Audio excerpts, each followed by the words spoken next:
नमस्कार। खबरों के इस बुलेटिन में तुहाडा स्वागत है। मैं रमन शंकर। पहला पेश ने चोणवीं खबरां। प्रधानमंत्री नरेंद्र मोदी ने कहा कि भारत और यूरोपीय यूनीयन के संबंधों को होर विस्तारित और गूढ़ा बनाने लई भारत वचनबद्ध है।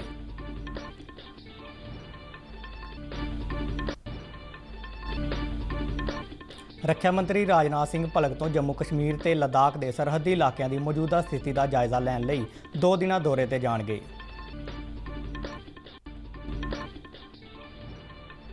केंद्रीय फूड प्रोसैसिंग सनअत मंत्री हरसिमरत कौर बादल ने कहा है कि विश्व दीयां फूड प्रोसैसिंग कंपनियां लई भारतीय बाजार विच बेहद मौके ने।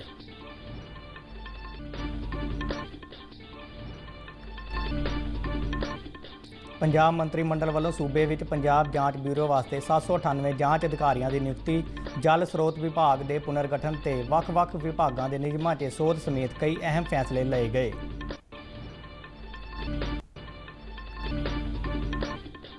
पंजाब घंटिया दौरान 288 नवे मामले सामने आने नाल सूबे विच कोरोना वायरस के पुष्टि वाले मरीजों की गिनती 8799 हुई।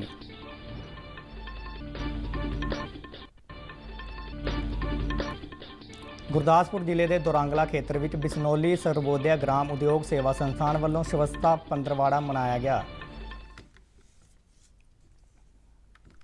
तो हुण खबरां विस्तार नाल। प्रधानमंत्री नरेंद्र मोदी ने कहा कि भारत और यूरोपीय यूनीयन की भाईवाली आर्थिकता की मुड़ उसारी और मनुख ते केंद्रित विश्वीकरण की रचना लई अहम रोल अदा कर सकती है। 15वें भारत यूरोपीय यूनीयन शिखर सम्मेलन को वर्चुअल माध्यम राही संबोधन करदिआं नरेंद्र मोदी ने कहा कि यूरोपीय यूनीयन की लोकतंत्र, आज़ादी और पारदर्शिता वर्गियां अनेक कदरां कीमतां के लिहाज नाल भारत नाल सांझ है। नरेंद्र मोदी ने कहा कि भारत और यूरोपीय यूनीयन कुदरती भाईवाल ने और इन्हां दोहां की भाईवाली विश्व विच अमन और स्थिरता ਲਈ बेहद ਲਾਹੇਵੰਦ है। प्रधानमंत्री ने भारत और यूरोपीय यूनीयन के संबंधों के होर विस्तार ਲਈ कार्यमुखी एजेंडे की लौड़ पर जोर दिता। इस वर्चुअल शिखर सम्मेलन दौरान प्रधानमंत्री नरेंद्र मोदी, यूरोपीय कौंसल के प्रधान चार्ल्स मिशेल और यूरोपीय कमीशन के प्रधान उर्सुला वोन देर लेन ने साझे तौर पर सम्मेलन की प्रधानगी की। वैश्विक स्तर पर नई समस्याएं उत्पन्न हो गई। इसके लिए डेमोक्रेटिक राष्ट्रों के बीच अधिक सहयोग की आवश्यकता हम सब महसूस करते हैं। आज हमारे नागरिकों की सेहत और समृद्धि दोनों ही चुनौतियों का सामना कर रहे हैं।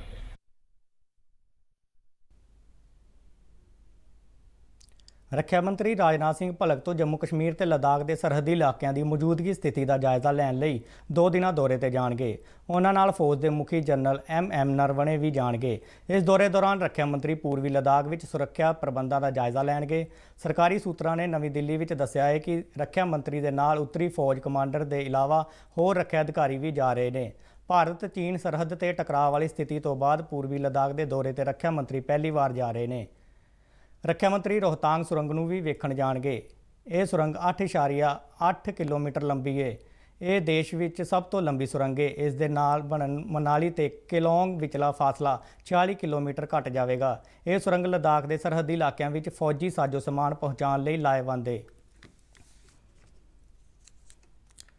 फूड प्रोसैसिंग सनअत बारे केंद्रीय मंत्री हरसिमरत कौर बादल ने कल नवी दिल्ली विच 2 दिना digital Indo Italian business mission के उद्घाटनी समागम में संबोधन किया। मौजूदा समय में फूड प्रोसैसिंग खेत्र के योगदान बारे हरसिमरत बादल ने कहा है कि सनअत के रूप से रंग ढंग बदलण नाल फूड प्रोसैसिंग कंपनियां आपो अपने उत्पादों का विस्तार करन अते होर खेत्रों में इन्हां दा इस्तेमाल करन लई यतन कर रही ने। उन्होंने जोर दे के कहा है कि इटली दीयां फूड ते उपकरण कंपनियां लई भारतीय बाजार में बहुत कुछ है तो वह विश्व में अपने व्यापार को वधाउण के मद्देनज़र भारतीय बाजार से ध्यान केंद्रित कर सकदियां ने। उन्होंने कहा कि इटली में बहुत सारे भारतीय वसते हैं, जिस करके फूड प्रोसैसिंग के लिहाज नाल भारत ते इटली कुदरती साथी ने। उन्होंने कहा कि भारतीय बाजार में असीम संभावनावां ने अते ready to eat, frozen food और सुपर फूड वर्गे खेत्रों में काफ़ी नवे मौके ने। मंत्री ने हाल ही में ऐलान ने आत्मनिर्भर भारत पैकेज हेठ योजनावां का ब्यौरा भी साझा किया।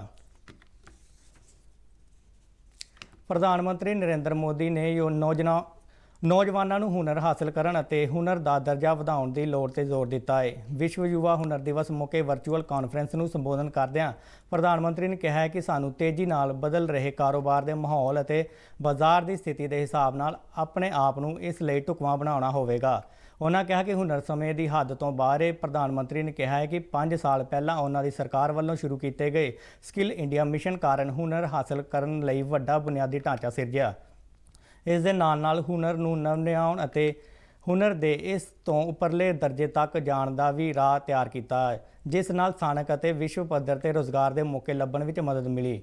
ਉਹਨਾਂ ਕਿਹਾ ਕਿ ਦੇਸ਼ ਭਰ ਵਿੱਚ ਸੈਂਕੜੇ ਪ੍ਰਧਾਨ ਮੰਤਰੀ ਕੌਸ਼ਲ ਕੇਂਦਰ ਸਥਾਪਿਤ ਕੀਤੇ ਗਏ। ਸਰਕਾਰ ਦੇ ਯਤਨਾਂ ਸਦਕਾ ਪਿਛਲੇ 5 ਸਾਲਾਂ ਦੌਰਾਨ ਅਸੀਂ ਆਪਣੇ ਮੁਲਕ ਦੇ 5 ਕਰੋੜ ਨੌਜਵਾਨਾਂ ਨੂੰ ਹੁਨਰਮੰਦ ਬਣਾ ਸਕੇ ਹਾਂ। अपनी स्किल बढ़ाने का कोई भी मौका जाने न दे। इतना ही नहीं, मौका ढूंढता रहे। स्किल के प्रति अगर आप में आकर्षण नहीं है, कुछ नया सीखने की ललक नहीं है, तो जीवन ठहर जाता है, एक रुकावट से महसूस होती है। एक प्रकार से वो व्यक्ति अपने व्यक्तित्व को, अपनी पर्सनालिटी को ही बोझ बना देता है।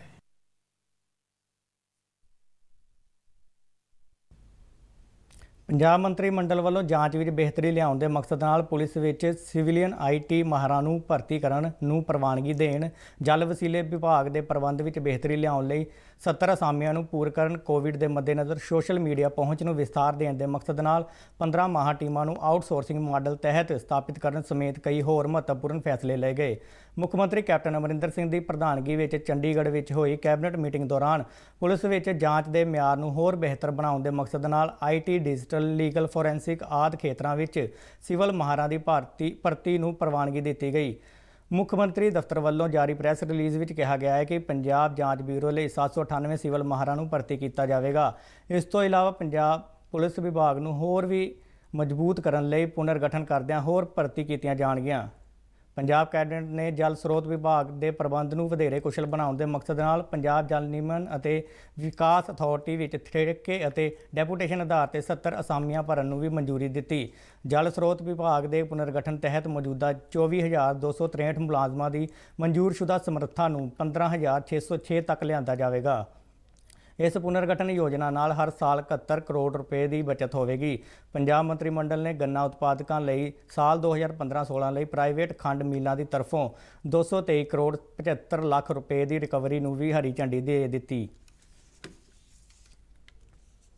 ਕੇਂਦਰੀ ਮਾਧਿਅਮਿਕ ਸਿੱਖਿਆ ਬੋਰਡ CBSE ਵੱਲੋਂ ਕੱਲ੍ਹ 10ਵੀਂ ਦੇ ਨਤੀਜਿਆਂ ਦਾ ਐਲਾਨ ਕੀਤਾ ਗਿਆ। 10ਵੀਂ ਦੇ ਨਤੀਜਿਆਂ ਵਿੱਚ ਵੀ ਕੁੜੀਆਂ ਨੇ ਬਾਜ਼ੀ ਮਾਰੀ ਏ। ਇਸ ਵਾਰ CBSE ਦਾ 10ਵੀਂ ਦਾ ਪਾਸ ਪ੍ਰਤੀਸ਼ਤ 91.46% ਰਿਹਾ, ਜੋ ਪਿਛਲੇ ਸਾਲ ਨਾਲੋਂ 0.36% ਵੱਧ ਹੈ।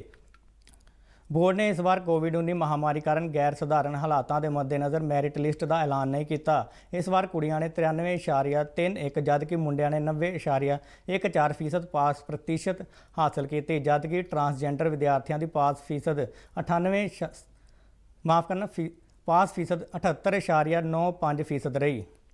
1,84,000 ਵਿਦਿਆਰਥੀਆਂ ਨੇ 90% ਤੋਂ ਵੱਧ ਅੰਕ ਹਾਸਲ ਕੀਤੇ ਅਤੇ 41,000 ਤੋਂ ਵੱਧ ਵਿਦਿਆਰਥੀਆਂ ਨੇ 95% ਤੋਂ ਵੱਧ ਅੰਕ ਹਾਸਲ ਕਰਨ ਵਿੱਚ ਸਫਲਤਾ ਪਾਈ। CBSE ਦੀਆਂ 10ਵੀਂ ਦੀਆਂ ਪ੍ਰੀਖਿਆਵਾਂ ਵਿੱਚ ਇਸ ਵਾਰ 18 ਲੱਖ ਵਿਦਿਆਰਥੀ ਬੈਠੇ। ਤ੍ਰਿਵੇਂਦਰਮ ਖੇਤਰ ਦੀ ਪਾਸ ਫੀਸਦ ਸਭ ਤੋਂ ਵੱਧ 99.28 ਜਦਕਿ ਗੁਹਾਟੀ ਖੇਤਰ ਦੀ ਸਭ ਤੋਂ ਘੱਟ 79.12 ਪਾਸ ਫੀਸਦ ਰਹੀ। CBSE ਨੇ ਕੋਵਿਡ-19 ਕਰਕੇ 12ਵੀਂ ਦੇ ਪੇਪਰਾਂ ਦੀ ਤਰੀਕਾਂ ਦੇਸ਼ ਭਰ ਵਿੱਚ ਮੁੜ ਨਿਰਧਾਰਿਤ ਕੀਤੀਆਂ ਸਨ, ਜਦਕਿ 10ਵੀਂ ਕਲਾਸ ਦੀਆਂ ਕੁਝ ਪ੍ਰੀਖਿਆਵਾਂ ਸਿਰਫ ਉੱਤਰ ਪੂਰਬੀ ਦਿੱਲੀ ਵਿੱਚ ਹੀ ਮੁੜ ਨਿਰਧਾਰਿਤ ਹੋਈਆਂ। ਅਜਿਹਾ ਇਸ ਖੇਤਰ ਵਿੱਚ ਮਾਰਚ ਮਹੀਨੇ ਹੋਏ ਦੰਗਿਆਂ ਨੂੰ ਮੁੱਖ ਰੱਖ ਕੇ ਕੀਤਾ ਗਿਆ ਸੀ, ਪਰ ਬਾਅਦ ਵਿੱਚ ਕੋਵਿਡ-19 ਕਰਕੇ ਸਾਰੇ ਹੀ ਪੇਪਰ ਕੈਂਸਲ ਕਰ ਦਿੱਤੇ ਗਏ ਸਨ। ਜਿਨ੍ਹਾਂ ਮਜ਼ਮੂਨਾਂ ਲਈ ਪੇਪਰ ਨਹੀਂ ਹੋ ਸਕੇ, ਉਹਨਾਂ ਵਾਸਤੇ ਬੋਰਡ ਵੱਲੋਂ ਨਤੀਜਾ ਅੰਦਰੂਨੀ ਮੁਲਾਂਕਣ ਸਕੀਮ ਦੇ ਆਧਾਰ ਤੇ ਤਿਆਰ ਕੀਤਾ ਗਿਆ। ਕੇਂਦਰੀ ਸਿਹਤ ਮੰਤਰਾਲੇ ਨੇ ਕਿਹਾ ਹੈ ਕਿ ਵਿਸ਼ਵ ਸਿਹਤ ਸੰਸਥਾ ਵੱਲੋਂ ਜਾਰੀ ਦਿਸ਼ਾ ਨਿਰਦੇਸ਼ਾਂ ਅਨੁਸਾਰ 22 ਸੂਬਿਆਂ ਅਤੇ ਕੇਂਦਰ ਸ਼ਾਸਿਤ ਪ੍ਰਦੇਸ਼ਾਂ ਵਿੱਚ ਇੱਕ ਦਿਨ ਵਿੱਚ 10 ਲੱਖ ਜਨਸੰਖਿਆ ਪਿੱਛੇ ਕਰੋਨਾ ਵਾਇਰਸ ਦੇ 140 ਟੈਸਟ ਕੀਤੇ ਜਾ ਰਹੇ ਨੇ।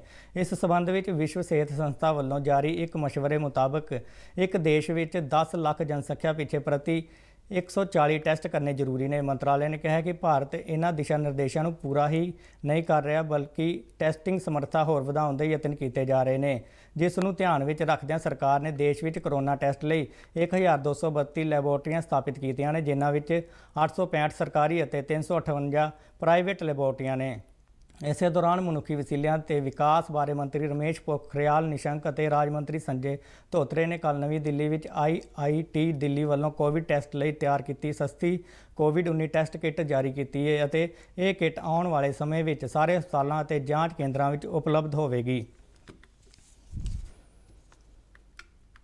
ਭਾਰਤ ਵਿੱਚ ਪਿਛਲੇ 24 ਘੰਟਿਆਂ ਦੌਰਾਨ ਕੋਰੋਨਾ ਵਾਇਰਸ ਦੇ ਰਿਕਾਰਡ 29,429 ਮਾਮਲੇ ਸਾਹਮਣੇ ਆਏ, ਜਦਕਿ ਇਸ ਸਮੇਂ ਦੌਰਾਨ 582 ਮੌਤਾਂ ਹੋਈਆਂ, ਜਿਸ ਨਾਲ ਦੇਸ਼ ਵਿੱਚ ਕੋਰੋਨਾ ਵਾਇਰਸ ਦੀ ਪੁਸ਼ਟੀ ਵਾਲੇ ਕੁੱਲ ਮਰੀਜ਼ਾਂ ਦੀ ਗਿਣਤੀ 9,36,000 ਤੋਂ ਪਾਰ ਹੋ ਗਈ ਹੈ ਅਤੇ ਇਸ ਮਹਾਮਾਰੀ ਕਾਰਨ ਮ੍ਰਿਤਕਾਂ ਦੀ ਗਿਣਤੀ 24,309 ਤੱਕ ਪਹੁੰਚ ਗਈ ਹੈ।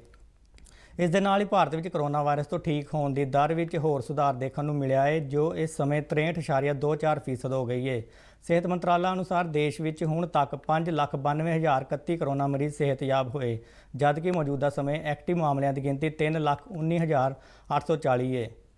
ਉੱਤਰ ਭਾਰਤੀ ਮੈਡੀਕਲ ਖੋਜ ਕੌਂਸਲ ਅਨੁਸਾਰ ਮੰਗਲਵਾਰ ਵਾਲੇ ਦਿਨ ਦੇਸ਼ ਭਰ ਵਿੱਚ ਕੋਵਿਡ-19 ਲਈ ਰਿਕਾਰਡ 3,20,000 ਨਮੂਨੇ ਟੈਸਟ ਕੀਤੇ ਗਏ, ਜਿਸ ਮਗਰੋਂ ਹੁਣ ਤੱਕ ਕੁੱਲ ਕੋਵਿਡ ਟੈਸਟਾਂ ਦੀ ਗਿਣਤੀ 1,24,12,664 ਹੋ ਗਈ ਹੈ।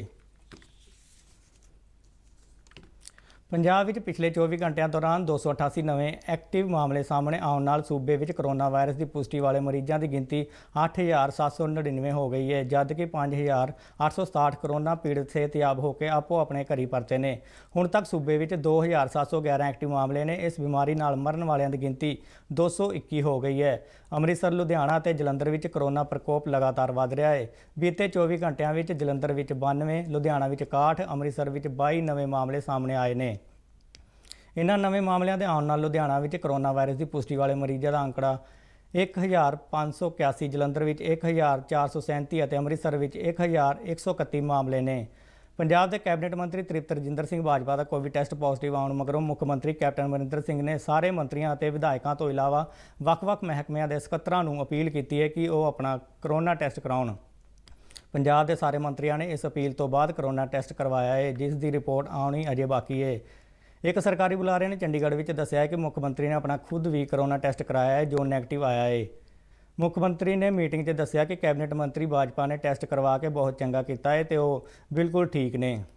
ਉਹਨਾਂ ਦੁਹਰਾਇਆ ਕਿ ਸਾਰੇ ਮੰਤਰੀਆਂ ਅਤੇ ਹੋਰ ਅਫਸਰਾਂ ਨੂੰ ਲੋਕਾਂ ਦੇ ਸੰਪਰਕ ਵਿੱਚ ਆਉਣ ਸਮੇਂ ਪੂਰੀ ਸਾਵਧਾਨੀ ਵਰਤਣੀ ਚਾਹੀਦੀ ਹੈ।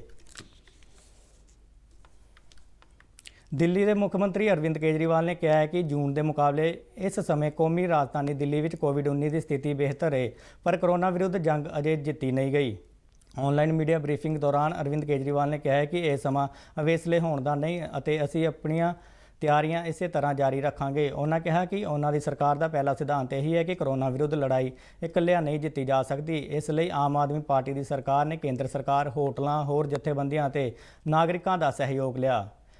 ਕੇਜਰੀਵਾਲ ਨੇ ਕਿਹਾ ਕਿ ਇਸ ਵੇਲੇ ਦਿੱਲੀ ਵਿੱਚ ਕੋਰੋਨਾ ਵਾਇਰਸ ਦੇ 18,600 ਐਕਟਿਵ ਮਾਮਲੇ ਨੇ ਅਤੇ ਅਜੇ ਤੱਕ ਸਿਰਫ 4,000 ਬੈੱਡ ਹੀ ਵਰਤੇ ਜਾ ਰਹੇ ਨੇ। ਉਹਨਾਂ ਅੱਗੇ ਦੱਸਿਆ ਕਿ ਦਿੱਲੀ ਸਰਕਾਰ ਰੋਜ਼ਾਨਾ 20 ਤੋਂ 23,000 ਕੋਰੋਨਾ ਟੈਸਟ ਕਰ ਰਹੀ ਹੈ।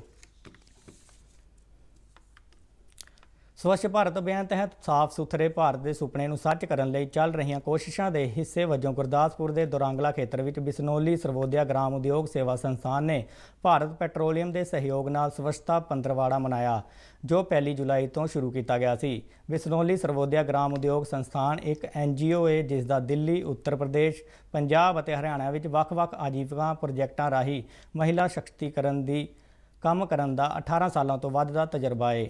ਇਹਨਾਂ 18 ਸਾਲਾਂ ਦੌਰਾਨ 2 ਸਾਬਕਾ ਸਿਵਲ ਅਧਿਕਾਰੀਆਂ ਵਿਜੇ ਕੁਮਾਰ ਝਾਅ ਅਤੇ ਨੰਦਿਤਾ ਬਖਸ਼ੀ ਨੇ ਸੰਗਠਨ ਦਾ ਮਾਰਗਦਰਸ਼ਨ ਕੀਤਾ। ਕੋਰੋਨਾ ਮਹਾਮਾਰੀ ਸੰਬੰਧੀ ਸਮੱਸਿਆਵਾਂ ਬਾਰੇ ਲੋਕਾਂ ਨੂੰ ਜਾਗਰੂਕ ਕਰਨ ਲਈ ਨਿਯੁਕਤ ਕੀਤੇ ਗਏ ਡਾਕਟਰਾਂ ਦੇ ਇੱਕ ਦਲ ਦੀ ਮੌਜੂਦਗੀ ਵਿੱਚ ਦੋਰਾਂਗਲਾ ਪਿੰਡ ਵਿੱਚ 400 ਪੇਂਡੂ ਪਰਿਵਾਰਾਂ ਨੂੰ NGO ਵੱਲੋਂ ਵਿਸ਼ੇਸ਼ ਕੋਵਿਡ ਸੁਰੱਖਿਆ ਕਿੱਟ ਵੰਡਣ ਲਈ ਘਰੋਂ ਘਰੀ ਮੁਹਿੰਮ ਚਲਾਈ ਗਈ, ਜਿਸ ਦੌਰਾਨ ਕੂੜਾਦਾਨ, ਫੇਸ ਮਾਸਕ ਅਤੇ ਹੈਂਡ ਸੈਨੀਟਾਈਜ਼ਰ ਵੰਡੇ ਗਏ। ਕੋਵਿਡ-19 ਸੰਬੰਧੀ ਜਾਗਰੂਕਤਾ ਦੇ ਮਹੱਤਵ ਨੂੰ ਦਰਸਾਉਣ ਲਈ ਟੀਚਾ ਖੇਤਰ ਵਿੱਚ ਪ੍ਰਮੁੱਖ ਥਾਵਾਂ ਤੇ ਪਰਚੇ ਵੰਡਣ ਅਤੇ ਬੈਨਰਾਂ ਰਾਹੀਂ ਸਮੁਦਾਇਕ ਪੱਧਰ ਤੇ ਜਾਗਰੂਕਤਾ ਪੈਦਾ ਕੀਤੀ ਗਈ। ਸਮਾਜਿਕ ਦੂਰੀ ਵਰਗੇ ਕੋਵਿਡ ਸੁਰੱਖਿਆ ਪ੍ਰੋਟੋਕਾਲ ਨੂੰ ਧਿਆਨ ਵਿੱਚ ਰੱਖਦਿਆਂ ਆਯੋਜਿਤ ਕੀਤੇ ਪ੍ਰੋਗਰਾਮ ਨੂੰ ਲੋਕਾਂ ਨੇ ਚੰਗਾ ਹੁੰਗਾਰਾ ਦਿੱਤਾ। ਸੰਸਥਾ ਦਾ ਧੰਨਵਾਦ ਕਰਦੀ ਹਾਂ ਜੋ ਸਾਡੇ ਪਿੰਡ ਵਿੱਚ ਇੰਨੀ ਮਤਲਬ ਹੈਲਪ ਲਈ ਆਏ ਆ। ਸਾਨੂੰ ਬਹੁਤ ਜ਼ਿਆਦਾ ਜ਼ਰੂਰਤ ਸੀ ਕਿ ਜੋ ਸਾਡੀ ਮਤਲਬ ਹੈਲਪ ਕਰ ਰਹੇ ਆ। ਮਤਲਬ ਕਿ ਸਾਨੂੰ ਸਿਖਾ ਰਿਹਾ ਕਿ ਆਪਣੀ ਸੇਫਟੀ ਕਿੱਦਾਂ ਕਰਨੀ ਹੈ। ਸੰਸਥਾ ਦੁਆਰਾ ਜਾਣਕਾਰੀ ਦਿੱਤੀ ਗਈ ਹੈ ਕਿ ਸੈਨੀਟਾਈਜ਼ਰ ਨਾਲ ਹੱਥ ਬਾਰ-ਬਾਰ ਧੋਣੇ ਆ ਤੇ ਮਾਸਕ ਪਹਿਨ ਕੇ ਬਾਹਰ जाना है तो सफाई का पूरा ध्यान रखना है। अगर तुम घरों बाहर आते हो तो हमेशा सैनिटाइजर नाल हाथ धो के जाओ। तो जो BPCL के सहयोग से स्वच्छता पखवाड़ा जो भारत सरकार मना रही है, हम BPCL के सहयोग से इस्लामपुर गांव में आज सैनिटाइजर, फेस मास्क और डस्टबिन का वितरण घर घर जाके कर रहे हैं। ਇਸ ਦੇ ਨਾਲ ਹੀ ਖਬਰਾਂ ਦਾ ਇਹ ਬੁਲੇਟਿਨ ਖਤਮ ਹੁੰਦਾ ਹੈ। ਆਗਿਆ ਦਿਓ, ਧੰਨਵਾਦ।